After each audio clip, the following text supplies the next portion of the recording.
Maica, a palavra é sua. Vamos lá. Bom dia. Eu gostaria só de fazer duas colocações de falas que eu ouvi aqui, desde que eu cheguei. Que, por exemplo, no NASP nós trabalhamos de forma interdisciplinar. No ambulatório, talvez isso não seja possível. Não é possível trabalhar no ambulatório ou qualquer local que seja na área da saúde sem que você trabalhe com os outros profissionais. É meramente impossível, trata-se de um trabalho reducionista e desassociado completamente. Uma outra coisa que eu gostaria de complementar a fala do doutor Rodrigo, do professor Rodrigo, é o seguinte: para você ser aprovado no projeto, você deve estar em consonância com os preceitos da política do Conselho Nacional nas suas respectivas áreas. Por exemplo, no campo da saúde mental, se eu quiser fazer um trabalho dentro de um hospital especializado em psiquiatria, sob os moldes tradicionais, incentivando a internação, com certeza esse trabalho não vai ser aprovado, né? Porque ele vai de encontro à política de saúde mental. Então nós temos que respeitar muito isso na saúde, é muito forte. Quando nós formos trabalhar na saúde, é adentrar o campo da política, no sentido de conhecer a legislação vigente e o que é produzido em termos de controle social, através das conferências e etc.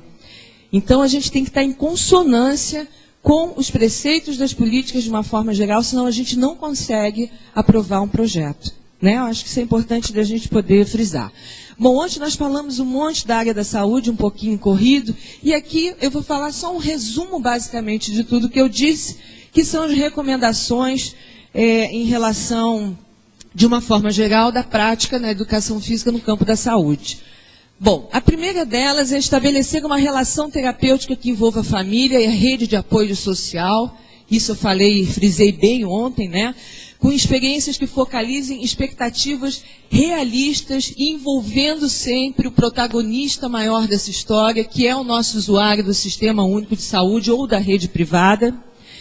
Estabelecer também limites, proteger o cliente contra a autolesão. Quando nós trabalhamos com a saúde mental, e eu acho que nós sempre trabalhamos de alguma forma com a saúde mental, porque a saúde implica o bem-estar, etc, etc.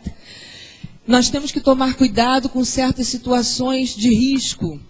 No campo da saúde mental, nós vamos ter o que nós chamamos dos pacientes suicidas, ou pacientes que se impõem a autolesão, e nós temos que tomar muito cuidado. Eu tenho uma outra profissão paralela, eu sou fiscal sanitarista também, e eu trabalho nesse campo que eu falei para vocês de populações mais vulneráveis, restrições epidemiológicas, natureza psicossocial. E quando eu vou à inspeção a campo, eu tive 2 casos, no final do ano passado, de pessoas que cometeram suicídio, um dentro de uma academia e outro dentro da rede de assistência, por negligência, imperícia e imprudência do profissional que estava ali presente. Então nós temos que ter um certo cuidado quando a gente adentra esse âmbito de competência. A gente fala em depressão, uma depressãozinha, várias pessoas me procuraram no decorrer da palestra, eu não gostaria muito de você falar saúde mental, porque eu estou tendo uma depressãozinha. Essa depressãozinha pode levar ao suicídio, e a gente tem que realmente estar atento, não é uma brincadeira, né? Para além da rede de apoio social, nós vamos contar com a contribuição de outros recursos terapêuticos. E por isso eu digo a vocês, seja do ambulatório, na rede básica, no hospital especializado, no hospital Humanidade Geral, nós temos que estar em consonância com as outras pessoas, né? Por exemplo, a utilização de medicamentos vai ter um impacto direto nas nossas atividades, nas atividades envolvidas pelos usuários que nós estamos recomendando. As psicoterapias, as terapias de uma forma geral, seja holística, alternativa ou não, isso tem impacto sobre o indivíduo. Se nós não estivermos caminhando nesse mesmo percurso, nós vamos estar transformando o sujeito em pedaços. Pena que o tempo é curto, porque eu tinha 2 filmes maravilhosos para passar para vocês, que vai falar da fragmentação do sujeito na rede de assistência. Vai falar justamente sobre esse cuidado que a gente tem que ter, né? Então, estar atento para as outras terapias e saber que vai ter uma repercussão no atendimento da gente, assim como o nosso atendimento vai gerar também uma alteração nesse sujeito em relação a outras dimensões da sua vida, né? Através das intervenções corporais, criamos um espaço de mediação do sujeito, né, e o seu adoecer, e um lugar que ele possa se manifestar, se expressar. Para isso tem que ser um ambiente extremamente acolhedor. Vocês imaginam um dependente químico em recuperação, que é daquele que interna, recebe alta, bebe ou usa droga, vai interna, aí ele passa um tempo longe da sua aula ali, aí ele aparece, pô, cara, você apareceu aqui de novo. Ah, esse não tem mais jeito. Você acha que o sujeito vai voltar para a sua atividade? São essas pessoas que requerem maior cuidado na adesão. São essas pessoas que estão precisando. E nós temos uma tendência, seja na rede de assistência ou fora dela, de estar atendendo o que é de mais fácil para a gente. Nós ocupamos sempre do que é mais fácil e deixamos o mais complicado e mais difícil para lá. Então, o manejo e abordagem na rede de assistência talvez seja o tema mais importante a ser trabalhado. A questão da ética, da corresponsabilização, dentro do contexto da rede de assistência. Manejo e abordagem não pode faltar na questão dos currículos. Está aí meu amigo que trabalha nessa área, que ele também sabe a importância, escreve sobre isso, nós nos correspondemos, é fundamental. Manejo e abordagem em qualquer campo de atuação, seja em relação ao profissional, ao colega do trabalho, e principalmente ao usuário que nós demandamos a nossa atenção. Trabalhar na saúde para a saúde, esse vai ser o nome do meu próximo livro, significa aprender os fenômenos objetivos que afloram na vida da pessoa. Nós vamos ter, como eu disse ontem, todos os fenômenos fáceis de nós aferirmos através de todos esses equipamentos que nós temos. Mas nós temos as inferências que devem ser feitas, que é aquele comportamento relacionado ao sentimento, às sensações, ao acolhimento, à humanização, né? Então, essa motricidade que nos permite acessar todos esses estados psíquicos, independente de atividade que nós estivermos, pode ser até um treinamento desportivo, alguma coisa assim. Nós estamos falando em seres humanos que sentem, que percebem, e que esse movimento vai fazer aflorar uma série de coisas que muitas vezes nós não percebemos. E isso vai aflorar tanto no sujeito que nós estamos trabalhando, quanto em nós mesmos. E isso nós precisamos estar bem calçado numa supervisão que ainda é muito deficitária na área da saúde. E que nós vamos contar agora com a equipe de referência, o apoio matricial, para nos dar esse suporte. Por isso, o apoio matricial não é apenas um suporte técnico-científico, mas é muito emocional, né? Muito de acolhimento, muito de troca, onde as duas partes vão se contaminar e as duas partes vão aprender com essa convivência. As expressões corporais, elas refletem isso, a plasticidade do mundo vivido, sofrido, conquistado e reconquistado nesse contexto do profissional de educação física, né? Do manejo eu já falei. Então nós precisamos refletir sobre a nossa prática dos profissionais na rede, o rompimento das condutas tradicionais e estar buscando inovar o tempo inteiro. Ampliar a inclusão das atividades físicas e da cobertura populacional, aumentar a resolutividade, a capacidade de compartilhar e fazer assistência. Eu digo para vocês, nós temos que dar alta às pessoas na rede de assistência, porque a demanda é muito grande. Nós não estamos trabalhando na saúde como se fosse uma academia ou uma rede privada que você paga e recebe. O SUS, ele vai chegar uma hora que vai dizer, você tem que dar alta porque existe uma demanda a chegar. E se você não der alta, me desculpa, algum problema está acontecendo. Você não conseguiu atingir a promoção nem uma consciência sanitária do indivíduo a ponto dele caminhar com as próprias pernas. E trabalhar criticamente com essa questão da medicalização, eu já falei também para vocês. Romper com a visão centrada no diagnóstico. Gente, é muito reducionista sinais e sintomas. Pelo amor de Deus, saiam dessa, porque há 30 anos que eu trabalho com a saúde mental, eu transito em outros campos da saúde, eu dou aula para medicina, dou aula para vigilância sanitária, para psicologia, para assistência social. E nós estamos brigando para romper com a questão de trabalhar em cima de diagnóstico, porque é uma visão reducionista, principalmente para as doenças não transmissíveis de longa duração, porque às vezes você vai ter que arrumar uma série de outros fatores condicionantes intervenientes da área da saúde, que eu falei, que tem impacto direto com a questão da saúde, e se você não for por esse viés, você só vai ter uma visão muito reducionista em relação a isso, né? Trabalhar na prática política, reconhecer e saber lidar com os bancos de dados da área da saúde, os índices epidemiológicos, os dados epidemiológicos, as notificações compulsórias também nós vamos ter que aprender nesse âmbito.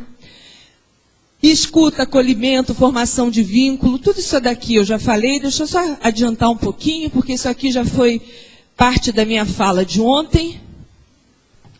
Muito importante aqui, acompanhar os egressos, acompanhar os usuários que vão passar por outro nível de complexidade, como eu disse ontem. E ao receberem alta, nós fazermos adesão, principalmente no campo da saúde mental, para não deixar esse indivíduo reagudizar. Isso em todas as áreas que vocês forem trabalhar, né? Construir intervenções terapêuticas de forma personalizada. Uma outra coisa, deixem os protocolos, os testes. Isso aí, gente, sinceramente, vai ajudar vocês em parte. Mas aprendam a fazer evoluções e anamneses. Pena que eu não tenho tempo aqui de discorrer sobre uma ou outra, mas leiam meus livros que vocês vão saber a diferença entre elas. Às vezes eu pego os prontuários, eu fico apavorada ao ver o que é escrito. Por exemplo, no campo da saúde mental, nós estamos preocupados o quê? Com o restabelecimento das funções psíquicas, atenção, memória, coordenação, afetividade, etc, etc. E o profissional da educação física faz uma evolução de como é que estão as habilidades físicas do sujeito. No campo da saúde mental, isso não entra em consonância. Nós temos que fazer evoluções de acordo com o objetivo que foi traçado naquele programa terapêutico. E aí ver o quê? O profissional da educação física totalmente dissociado daquele contexto, falando em treinamento físico na área da saúde, em coisas que não diz respeito àquele contexto. Então nós temos que aprender a escrever. É um descritivo fenomenológico. Nós temos que aprender a escrever e às vezes fazer alguns testes psicométricos, outros testes que nos deem apoio. Mas, por favor, não fique naquela tabelinha do X, porque isso é muito triste, tá? Só mais um pouquinho, já estou acabando. Já dois lados. Ser profissional da educação física é trabalhar no campo da subjetividade, percebendo que o sujeito e a coletividade acham importante, oferecendo condições para que essas coisas se concretizem e dando novas possibilidades de realização. É no set terapêutico que essas coisas vão aflorar. E educação física, ela está sendo convocada como elenco de atores. E a gente, por favor, vamos adentrar esse campo num upgrade, né? Sabendo escrever, sabendo se comunicar, sabendo relatar as experiências do cotidiano. Só assim nós vamos ter visibilidade no nosso campo. Tanto a educação física como as outras áreas necessitam buscar novos caminhos que potencializem esse desempenho do SUS, e um bom desempenho requer que o profissional da saúde possa intervir positivamente de forma universal no bem-estar. Não é esse completo bem-estar físico, mental, social, que essa megalomania do Conselho Nacional de Saúde nos impôs, até porque eu acho difícil a gente galgar esse completo bem-estar em todos os momentos da nossa vida. Mas pelo menos tentar reduzir ao máximo, né, os danos resultantes da nossa própria intervenção. A iatrogenia que nós chamamos no campo da saúde. É responsabilidade ética, conhecimento, compromisso e, gente, acima de tudo, é gostar do que se faz. A saúde é uma coisa muito gostosa, está aí para vocês, mas a gente precisa se instrumentalizar. Nós precisamos sair daqui e partir para cursos, tá, específicos de situações que vão chegando na rede de assistência e chegando para a gente para poder ser resolvido. Isso aqui são perguntas? Vamos lá. Suicídio autoinduzido? Falar sobre suicídio autoinduzido, eu não sei o que é isso. deve ser assim, talvez um marido muito chato que fica ali na cabeça da mulher o tempo todo até que você vê a filha, ou vai ou racha, né? Ou a mulher, né? Mas eu não sei o que seria um suicídio autoinduzido, né? Talvez um suicídio autoinduzido já seria um homicídio, né? Eu não sei. Talvez mais relacionado à questão da iatrogenia, que talvez nós possamos, através das nossas atividades, sim, por exemplo, uma pessoa com baixa autoestima, em sofrimento psíquico, com dificuldade de adesão, chega à rede de assistência e ao invés de você acolhê-lo, você diminui mais ainda, você agrava mais esse estado emocional do sujeito. Isso pode levá-lo a um fator de estresse a tal ponto que ele cometa o suicídio. Cuidem muito com a questão da competição na área da saúde mental e em qualquer outras áreas, porque as competições geram verdadeiras iatrogenias. Há 29 anos, quando eu iniciei a minha carreira, eu tive uma situação muito difícil, porque uma das pessoas que eu estava trabalhando, ela sinalizou que ela iria cometer suicídio. Eu não dei ouvidos a isso e nem a equipe, a ponto de no dia seguinte, às 7 da manhã, quando nós chegamos na unidade, ela tinha se enforcado na madrugada. Talvez esse cuidado a gente tenha que tomar. O outro, a importância do manejo na desconstrução da autoindução. Nossa, está aí a pessoa que fez a pergunta? Está aqui? Escondeu-se. Autoindução. Desculpe, eu não... É você? A importância do... O que você quis perguntar com isso? Exemplo. O sujeito tem vontade de cometer um suicídio, certo? Mas ele não faz de uma vez só, ele não se enforca. Exemplo. Ele vai, o médico dá a medicação e ele boicota a medicação e toma junto com o álcool, que ele sabe que não pode. E ele, aos poucos, vai diminuindo ou aumentando a dosagem. E daqui a pouco ele consegue o que ele quer daqui a 5 anos. Entendi. Isso é uma outra coisa que nós temos que trabalhar. Nós não vamos salvar o mundo. Nós podemos, dentro da nossa possibilidade no campo da saúde, trabalhar dentro de uma margem de segurança, evitando as situações dessa natureza, né?